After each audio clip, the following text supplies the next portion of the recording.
Жаңа ой. Қоғам пікірі. Жаңа Қазақстан. Қайырлы күн.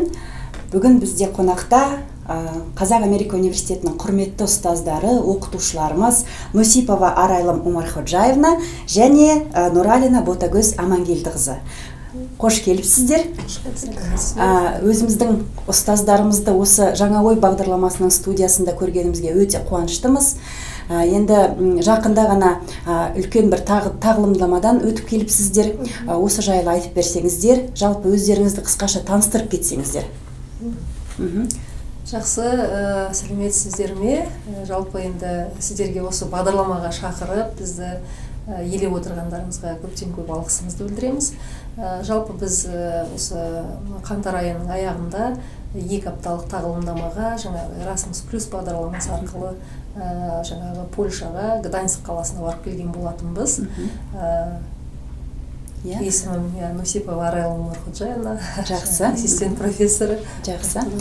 Қазақ Америка университетінде қанша жылдан бері жұмыс істеп келе жатсыз? Жалпы Қазақ Америка университетінің халықаралық білім беру корпорациясында 17 жылдан бері жұмыс жасап келе жатырмын. Бірақ енді осы білім беру саласында, яғни мұғалімдікте соңғы 2017 жылдан бастап, оған дейін жаңағы Центр практики и карьеры, связь с общественностью деген отдел болған, тәжірибе, мансап және қоғаммен байланыс орталығы, сол жердің үйлестіруші ретінде қызмет атқардым 10 жылдың көлемінде. Сонымен бірге халықаралық бөліммен бірге отырған болатынбыз.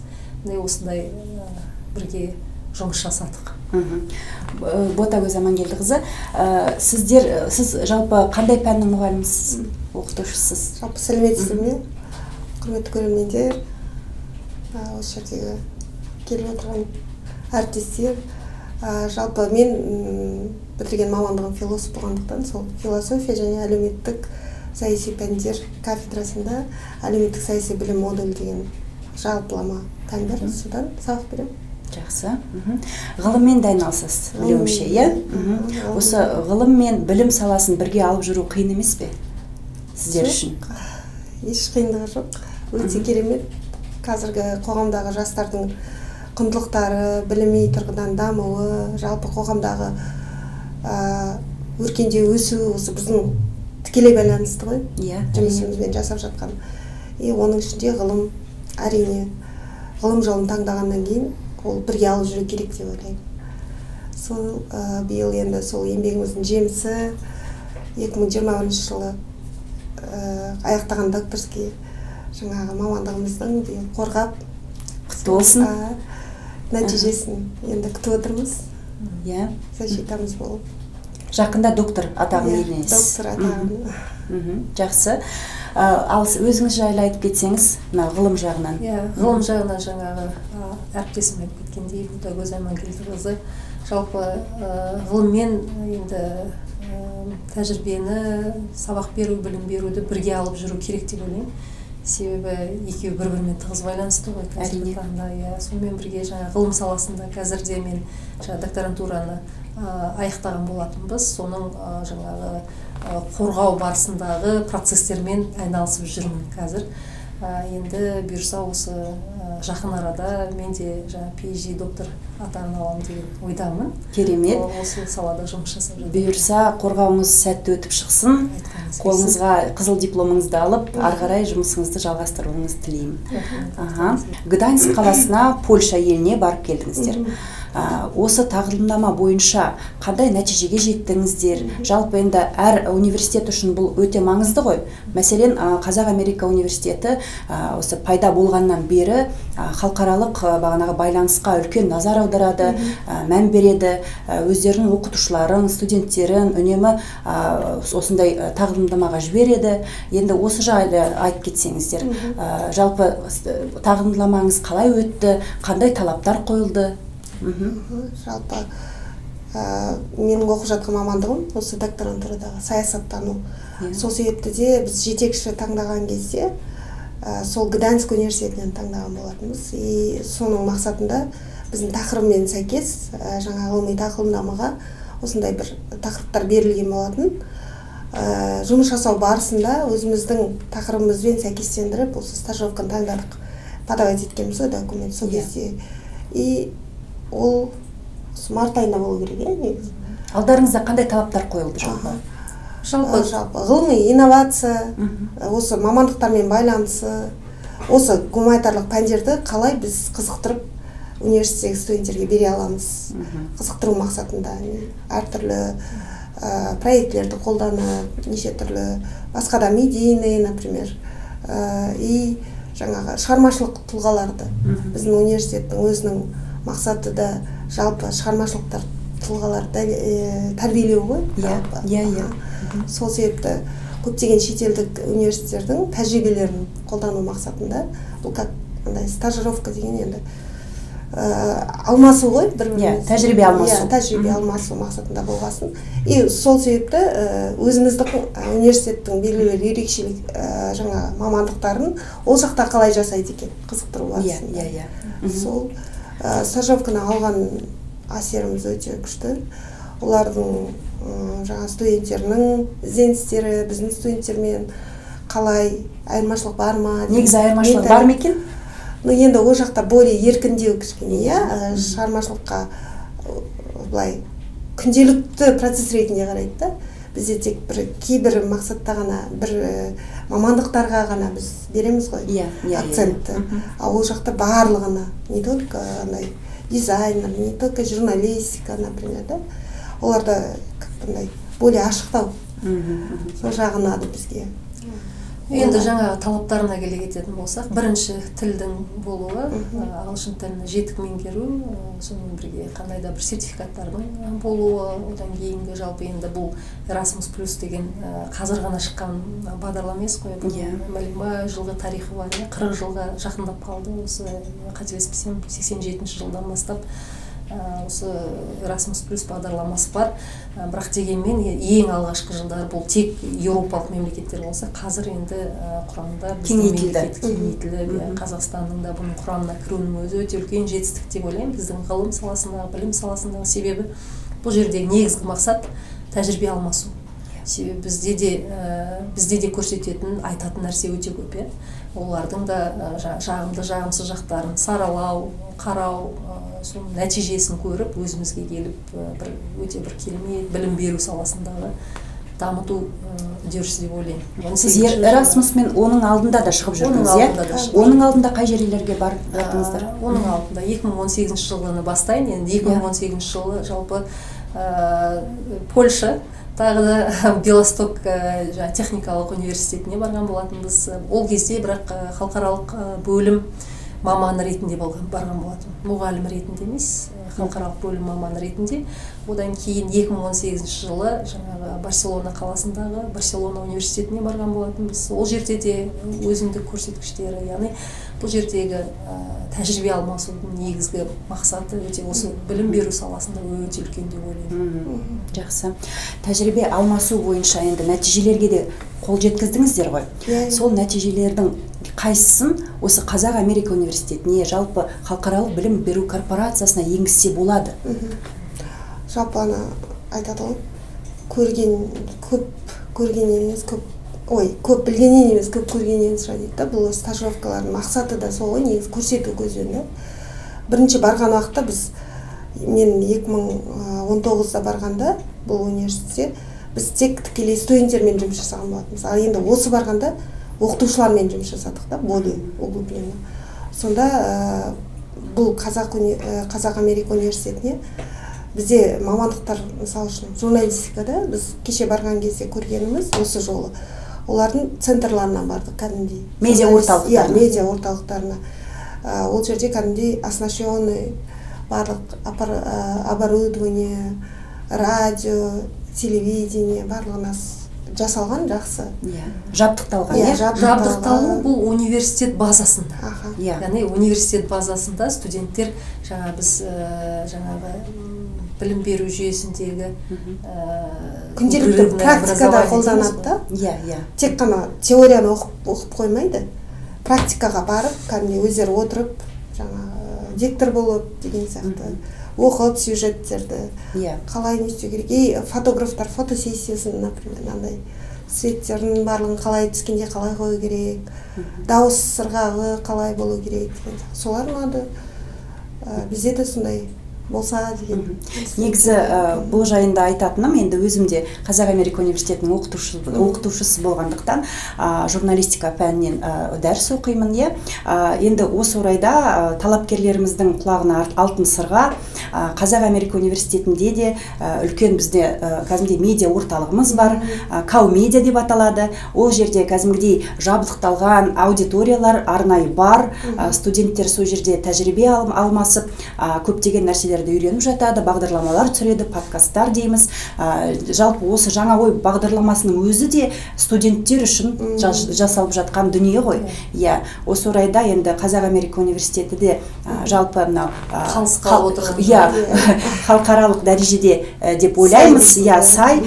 Сондықтан талапкерлерімізді Қазақ Америка университетіне шақырамыз. Есігіміз айқара ашық, әр студентке орнымыз бар. Қазіргі студенттер қандай жалпы?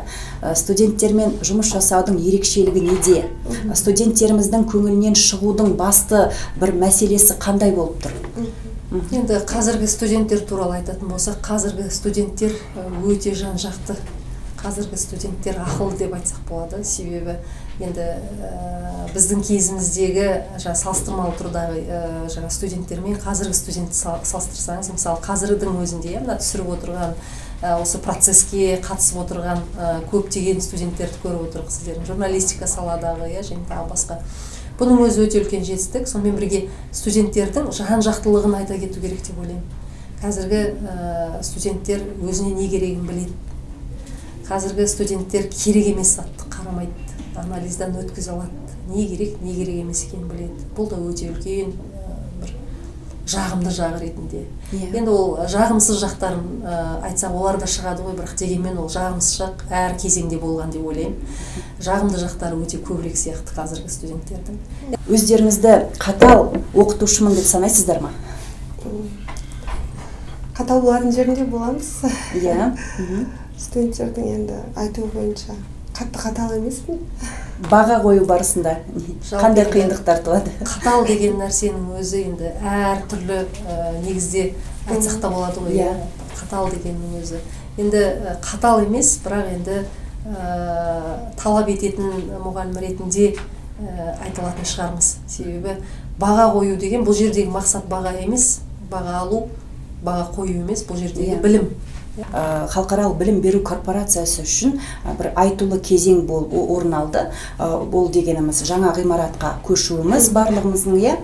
Қазір біз жаңа аудиторияда дәріс оқимыз, мысалы студенттеріміз де өздерін сол жақта тауып, өздері бір әдемі орында оқып жатыр. Енді осы орайда студенттеріміз не айтып жатыр жаңа ғимарат жайлы, қандай әсерде, өздеріңізге де бір ерекше бір әсер алып жүрген шығарсыздар? Әрине кез келген орта, оның мысалы кез келген ғимараттың өзінің бір әлеуметтік функциясы бар ғой.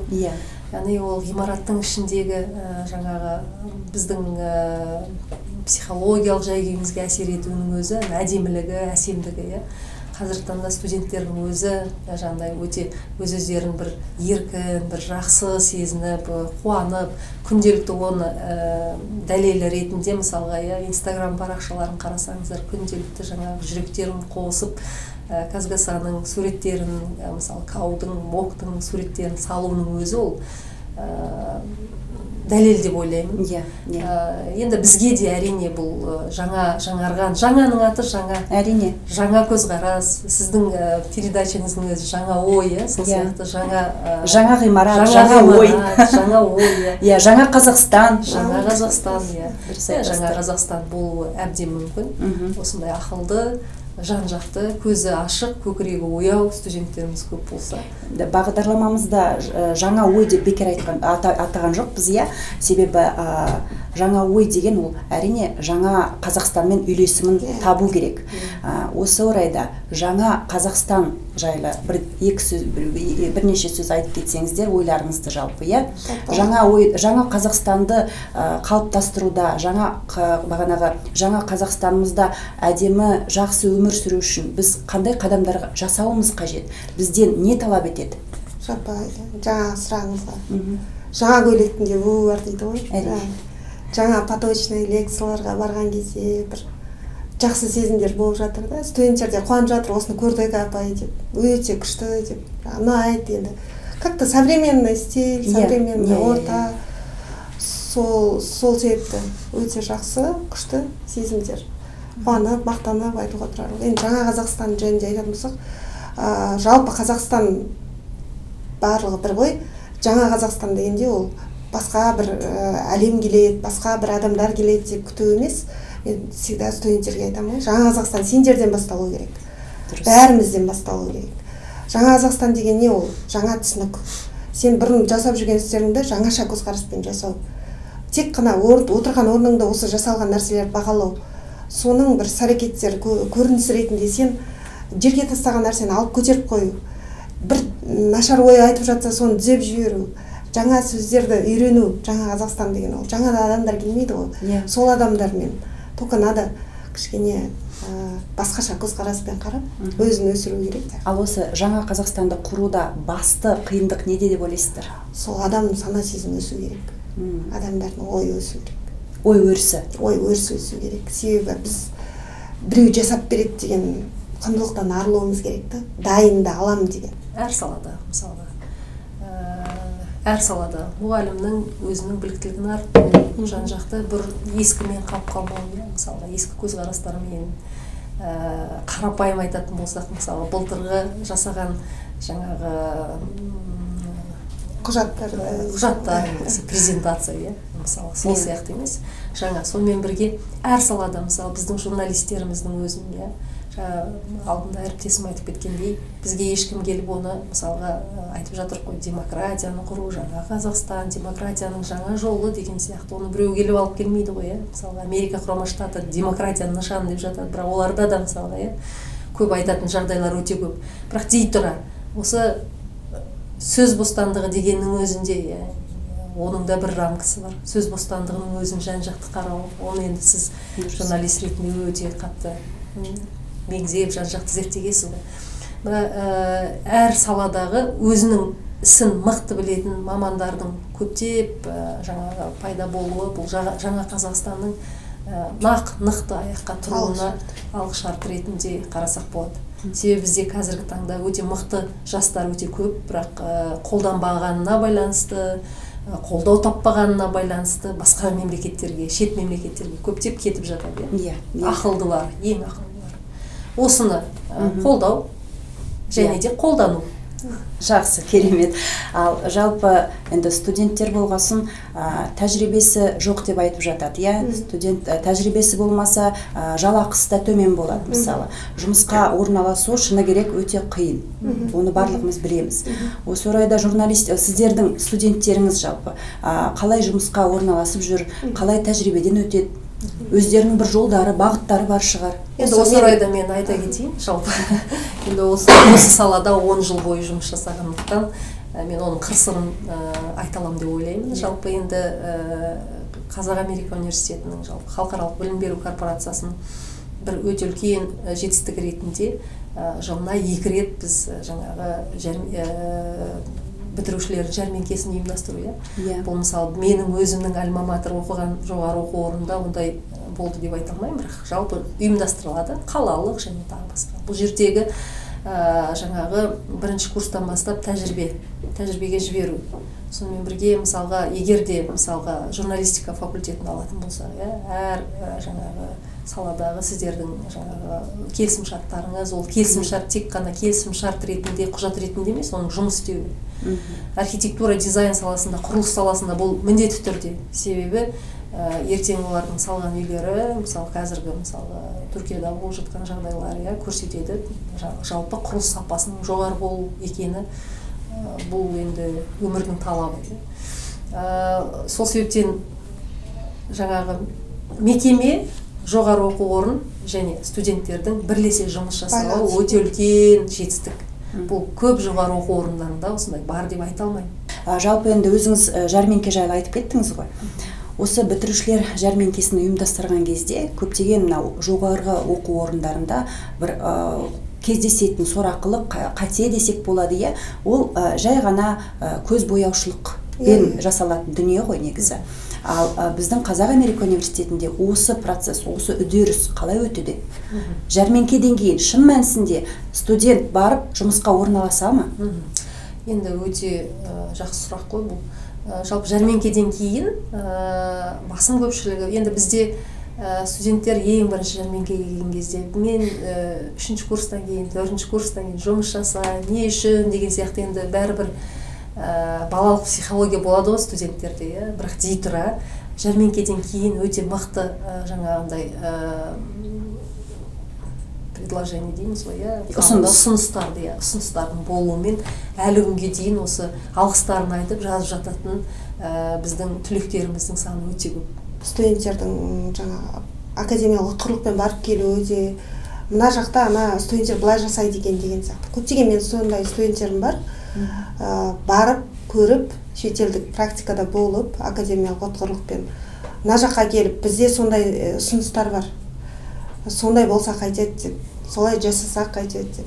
Қазір даже мына Милка заводы дейді, шоколад Швейцарияның өзінде базасында болып келіп, соның жаңағы несін пайдаланып беріп жатырмыз дейді, практика жүзінде. Уже студенттерді жұмыспен қамту барсын. Енді ондай бір болса да зато көрінісі бар да, сондай нәрселер. Нақты практика болған кезде осындай дәрежеге жетуге болатын студенттер. Олар соған көз жеткізеді. Көз жеткізгеннен кейін уже тек қана құр теория емес, нақты болып жатқан процестер екенін көргеннен кейін қызығушылықтар өте жоғары. Қазақстандық білім беру жүйесіне қандай баға берер едіңіздер? Енді бір 5 жылдықта қазақстандық білім беру жүйесі өте қатты өзгеріске ұшырайды. Негізі былай. Жақсы жағынан? Жақсы жағынан. Себебі бізде қазір информация ашық түрде тұрғандықтан, қазір онлайн деген нәрселер бар да. Көбінесе біз осы пандемиядан кейін сезіндік қой біраз нәрсені.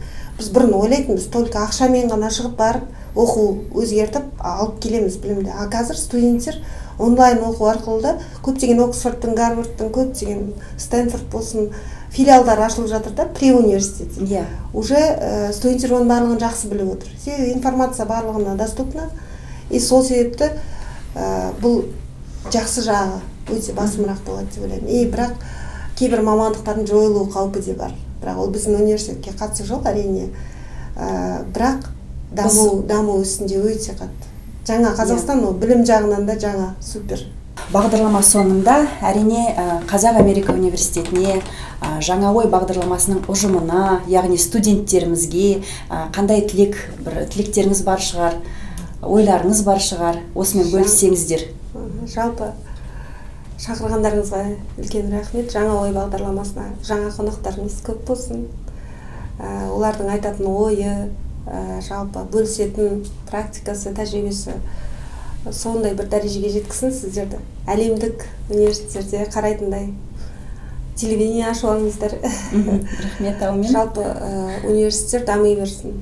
Осындай проектілерде көптеген жаңа ойларды пайдалану керек. Жаңа көзқарасты өсіп келе жатқан жастарды сол арқылы жаңа нәрсе жаңа адамдардан келеді ғой негізі. Ескі нәрсемен қайта-қайта айта бергенмен ештеңе өзгермейді деп ойлаймын. Кез келген жаңа айтады ғой, все, что новое, хорошо забытое, старое дейді. Сол себепті ескіні де ұмытпай, екі ортаны ұстап, сол ортаны үзіп алмай байланыс жасау керек. Ескінің жағымды жақтарын алып, соларды енгізу керек. Енгізу керек деп ойлаймын. Сол шығармашылық табыс толағай процестерге қол жеткізе беріңіздер, дами беріңіздер. Рахмет. Жалпы енді сіздердің жаңа ой бағдарламасын шақырғандарыңызға өте үлкен, көптен көп алғысымды білдірем. Жаңа ой бағдарламасын енді сүйіп тамашалаймыз. Ішінде өте актуалды, қазіргі таңда тек студенттерге ғана емес, мысалы оқытушылар, профессорлар құрам, жалпы қоғамға арналған тақырыптарды көтересіздер. Оны қызығып қараймыз, одан да аларымыз өте көп. Енді сіздердің бағдарламаларыңызға ары қарай творчестволық табыс тілеймін, шығармашылық табыс. Ары қарай осыны дамытып, өте үлкен жаңа әріптесім айтқандай деңгейге жеткізіңіздер. Алтын уақыттарыңызды бөліп келгендеріңіз үшін көптен көп рахметімді айтамын, алғысым шексіз. Ары қарай да жұмыстарыңыз өрлей берсін, ары қарай да дами беріңіздер. Студенттеріміз де бір орында тұрмай, сіздердің арттарыңыздан бір жақсы буын болып өсіп келе берсін. Достар, жаңа оймен жаңа Қазақстанды құрайық. Келесі кездескенше сау саламатта болыңыздар.